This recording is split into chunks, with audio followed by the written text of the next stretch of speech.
একমাত্র সন্তানের ঘরে ঠাঁই হয়নি ১৩০ বছরের বৃদ্ধ বাবার।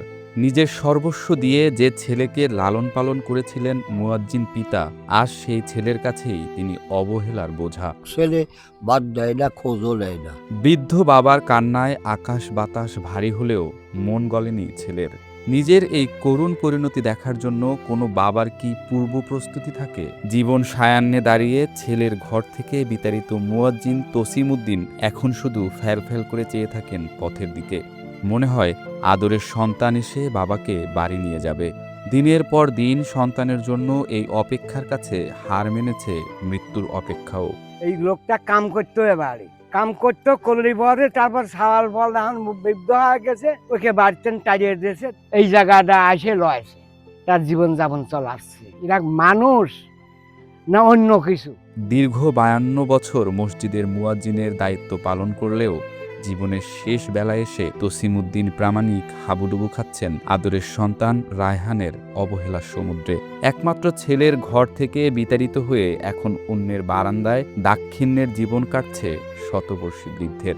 ওনার সম্পর্কে আসলে যদি বলি যে ওনার বয়স ১৩০, তো সবচাইতে দুঃখের বিষয়, করুণ যে বিষয়, যে উনি আমরা যতদূর জানি যে ১৯৪৯ সালে অভাব অনটন বা দুর্ভিক্ষের সময় ওনার তিনটা সন্তান মারা যায়। এরপরে এখন পর্যন্ত ওনার একটা সন্তান আছে, বাকি আর কারো খবর জানা যায় না, যে বাকি আরো সন্তান বা তার পরিবার সম্পর্কে জানা যায় না।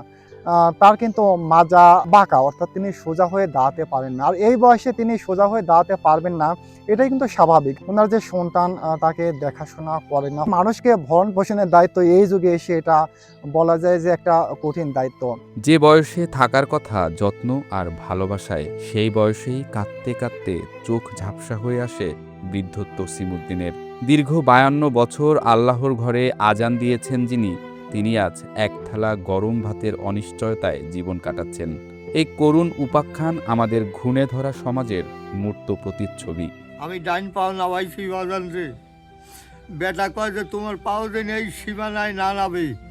পাবনা সদর উপজেলার মনিদাহ পূর্বপাড়ার পরোপকারী কৃষক হেলালের বারান্দায় তার ঠিকানা। নিজের বাবার মতো শ্রদ্ধা করে তসিমউদ্দিনকে আগলে রেখেছেন ওই পরিবারের গৃহবধূ চায়না। অভাবের সংসার হলেও অমানবিকতার এই যুগে তারা তৈরি করেছেন মানবিকতার এক অনন্য দৃষ্টান্ত। ওনার দেখার মতো কেউ নেই, ছেলেও নাকি দেখে না। এখন আমার এখানে আসছে, আগে আসতো, তারপরে এই সময় এই বয়সে যে আইছে, এখন আসে আমাকে ডাকে, মা বলে ডাকে। আমাকে চিনতো, আমি তখন তো মা বলে ডাকে। যখন আমার বাড়ির নামিছে গাড়ি নিয়ে, তার যা ছিল পুরন ধরেন কাপড় চোপড় যা ছিল আইনি উঠলে, আমি তখনই তো ফেলতে পারলাম না। ও বয়স, ওর হাঁটা দেখেই আমি নিজে অবাক যে আমি এই মুরব্বী মানুষকে আমি কীভাবে, আমি হাত ধরে বাড়ির মধ্যে নিয়ে আসি। আগে বললাম যে চারটে খাও, চারটে খাওয়া দাওয়া করায়, তারপরে সব শুনলাম যে এখানে এইভাবে কেন এলেন। তখন আমাকে বললো যে আমার দেখার মতন কেউ নেই, আমি তোমার এখানে আসছি, হয় মেরে ফেলা দাও, আর না তোমার বাড়িতে আমার থাকার জায়গা দাও। আমার ঘরও নেই, একটা ঘর আমি থাকি, সেই ঘরের বারান্দার তার থাকার ব্যবস্থা করে দিছি। নিজে না খেয়ে যে সন্তানের মুখে খাবার তুলে দিয়েছেন তসিমউদ্দিন, সেই সন্তানের ঘরে এক মুঠো ভাত না জোটার কষ্টের কাছে হার মানে জাহান্নামের আগুনও। ওনার যখন কর্ম ভালো ছিল তখন ওনার চাল পাল, বউ চাল পাল সবাই ছিল। এখন ওনার কর্ম নাই, এখন ওনাকে কেউ দেখতে পারে না। এই কারণে ওনার আর কেউ নাই। উনি আসে আমাদের এই জায়গায়, এই পরিস্থিতি, খুব খারাপ পরিস্থিতির মধ্যে উনি থাকে, খুব কষ্টের মধ্যেই। তসলিম নামের যে লোকটি আমাদের এখানে আসে থাকে, এই লোকটি আগে এখানে এসে কৃষি কাজ করতো আমাদের মাঝে। কাজ করতে পারে না, তারপরে উনি দেশের বাড়িতে মসজিদে মরজমের কাজ করতো। ওখান থেকে কাজ করতে করতে একটা অ্যাক্সিডেন্টে তার মাজার সমস্যা হয়ে যাওয়ার পর তার ছেলে মেলে ছিল, সে একটা ছেলে, সে ছেলেও ভাত দেয় না, না দেওয়ার কারণে এখন আসে আমাদের গ্রামে হাসুভাইয়ের বাড়িতে এখানে এসে থাকে। যার বাড়িতে থাকে সেও খুব গরিব মানুষই, সেও নিজে ভালো চলতে পারে না, কিন্তু ওই লোকটি আসে এখন আমার এই জায়গায় থাকে, তার বাড়ি ঘর কিছুই নাই।